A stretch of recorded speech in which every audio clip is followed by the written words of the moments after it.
Selamat pagi para siswi yang terkasih. Pagi ini kita akan melanjutkan pembicaraan atau pembahasan teks ceramah.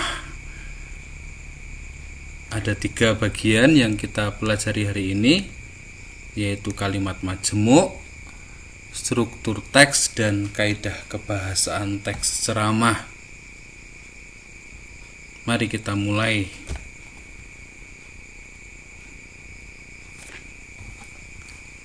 Ada 3 target kita hari ini: menemukan kalimat majemuk dalam teks ceramah, kemudian mengidentifikasi isi dan struktur, lalu mengidentifikasi kaidah kebahasaan. Yang nomor 1 itu sudah kemarin, jadi sekarang yang 2, kemudian yang bagian kedua 1 dan 2. Kita lihat yang pertama, kalimat majemuk. Tentu kalian sudah paham ya kalimat majemuk itu apa, tapi coba saya rumuskan secara lebih tegas bahwa kalimat majemuk itu adalah kalimat yang terdiri dari 2 klausa atau lebih, dan klausa itu harus subjek predikat, minimal subjek predikat. Jadi tidak boleh predikat saja atau subjek saja atau keterangan. Contoh ini, misalnya ibu membeli ayam jago kemarin, itu kalimat tunggal itu. Tapi ibu membeli ayam jago ketika saudaranya pulang dari Jakarta, majemuk. Ibu membeli ayam jago ketika hujan, tunggal. Bahwa saudaranya pulang dari Jakarta sudah diketahuinya, majemuk. Semoga semakin bingung ya. Kita lihat berikutnya. Ada 2 kalimat majemuk itu, ada dua macam atau 2 jenis ya. Yang pertama adalah majemuk setara, lalu yang kedua majemuk bertingkat. Kita lihat yang setara dulu. Setara itu kalau klausanya, kedudukan klausanya itu sejajar. Sejajar itu artinya ya sama. Biasanya dengan konjungsi dan,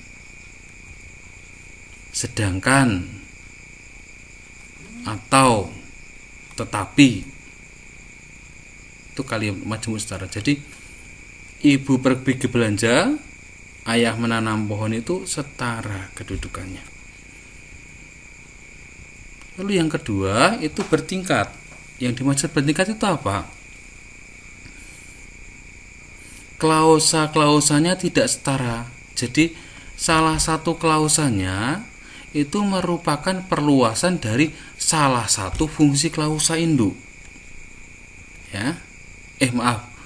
Bukan klausa, fungsi salah satu fungsi induk. Kita lihat misalnya, adik menangis ketika bla bla bla. Itu kan kalimat tunggalnya adik menangis tadi pagi. Nah, tadi paginya diperluas menjadi ketika ibunya pergi ke pasar. Ibunya pergi ke pasar itu SP. Jadi perluasannya itu melebihi satu fungsi. Ya. Yang kedua juga, ia mengetahui sesuatu. Nah, sesuatunya kan ia subjek, mengetahui predikat, sesuatu kan objek. Sesuatunya diperluas, bahwa kakaknya sudah berangkat ke luar negeri kemarin sore. Nah, perluasannya itu ada SP-nya. Itu bertingkat. Dipahami ya? Jadi kalau bertingkat itu salah satunya merupakan perluasan, bahwasanya perluasan dari salah satu fungsi.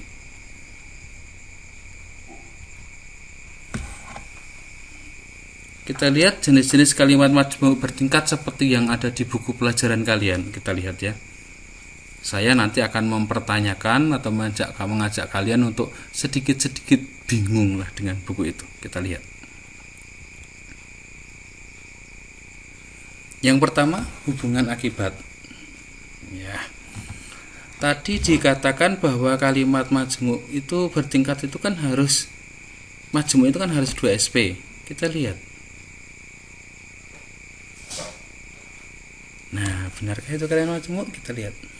Ia terlalu bekerja keras sehingga jatuh sakit. ia subjek, terlalu bekerja keras predikat, sehingga itu konjungsi, jatuh sakit itu keterangan.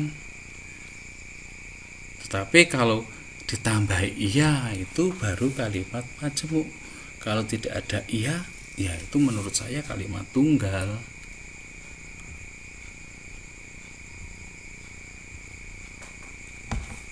Hubungan cara kita lihat ini. Ayo, menurut kalian kira-kira mana yang tidak jelas atau tidak cocok ini? Pertama yang A itu saya tuh bingung. A ini kalimat, ini subjeknya mana? Kok A kejelasan PSMS? Kalau kejelasannya itu hilang baru kalimat itu benar, tapi kalau ada kejelasan pada bagian awal itu saya tidak yakin itu. Kita lihat yang kedua ini. Dengan cara menggendongnya, anak itu ia bawa ke rumah orang tuanya. Benarkah ini kalimat majemuk? Kita coba cermati ya. Keterangan, subjek, predikat, keterangan. Keterangan cara, subjek, predikat, keterangan tempat. Berapa klausa, berapa SP? 1. Jadi menurut saya yang B ini salah ini. Ini kalimat tunggal ini.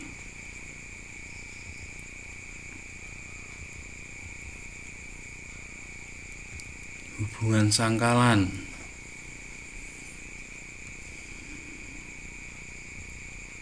Dia diam saja, seakan-akan dia tidak mengetahui persoalannya. Itu keterangan. Seakan-akan itu konjungsi saja. Dia subjek, tidak mengetahui predikat persoalan. Nah, ini kalimat majemuk.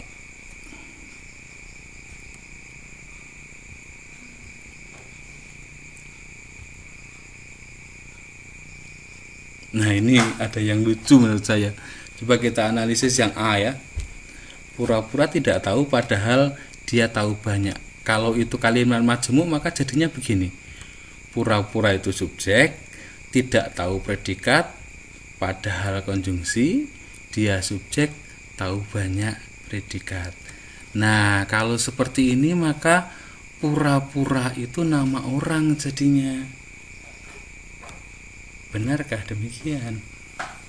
Jadi menurut saya yang A ini ya diragukan, kecuali kalau kita bicaranya seperti itu. Pura-pura itu nama orang. Berikutnya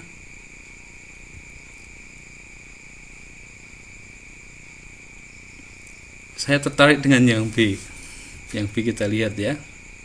Yang datang berwajah seram. Saya lari ketakutan. Jadi subjeknya itu yang datang, dan ini benar menurut saya. Yang datang subjek berwajah seram, predikat, saya subjek, lari predikat, ketakutan, keterangan. Ya.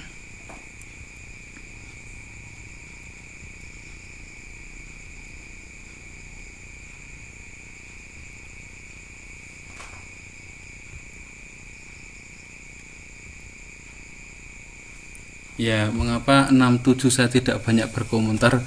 Karena bagi saya, apalagi yang ini, saya bingung juga ini.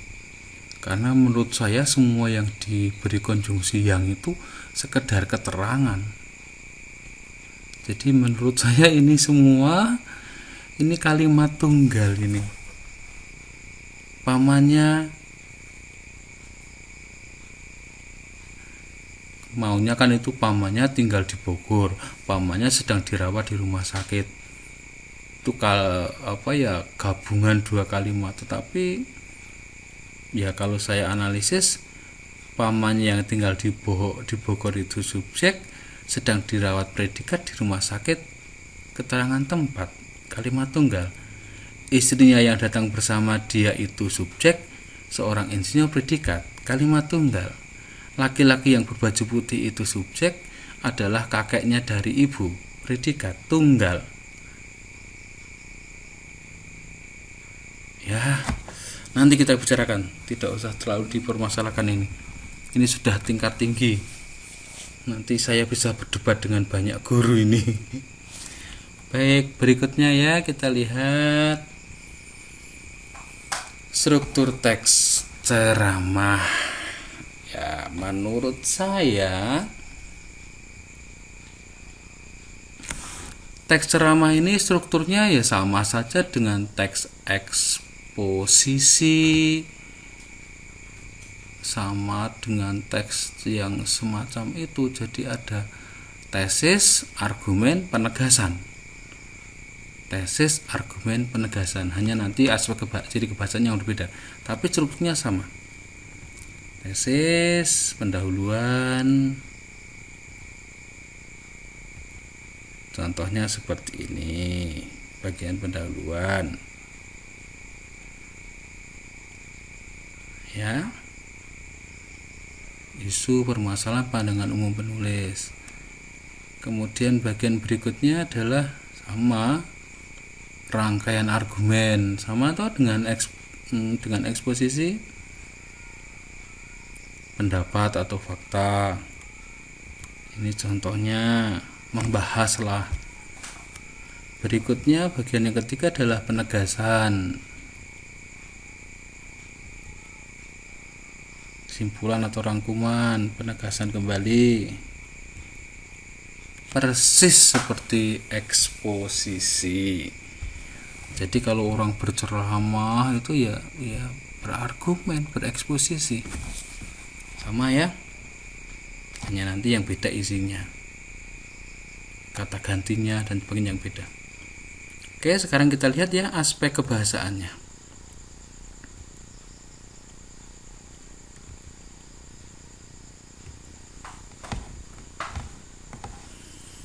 Pertama, kekhususannya adalah kata ganti orang. Kata ganti orang pertama, kedua. Nah, kata ganti ini sebagai sapaan. Ini kekasannya. Saudara-saudara yang terkasih, hadirin yang terhormat, hai kalian semua. Jadi kata ganti ini sebagai sapaan, bukan sebagai subjek. Ya. Beda, bisa orang pertama, bisa jamak, bisa sapaan. Hadirin sekalian, bapak-bapak, ibu. Hadirin itu ya kata ganti orang loh ya. Kalian kata ganti orang ya. Gitu ya. Itu yang pertama, kata ganti orang sebagai sapaan. Lalu yang kedua, kata-kata teknis atau istilah-istilah khusus.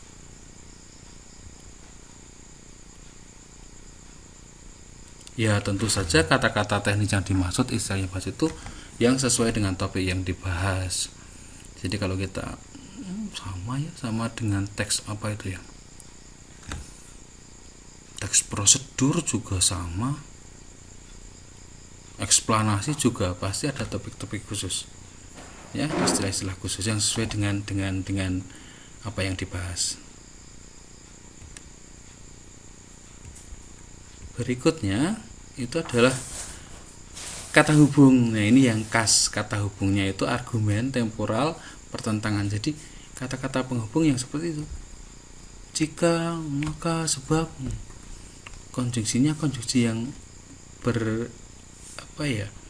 bernuansa argumen lah. Jadi ini.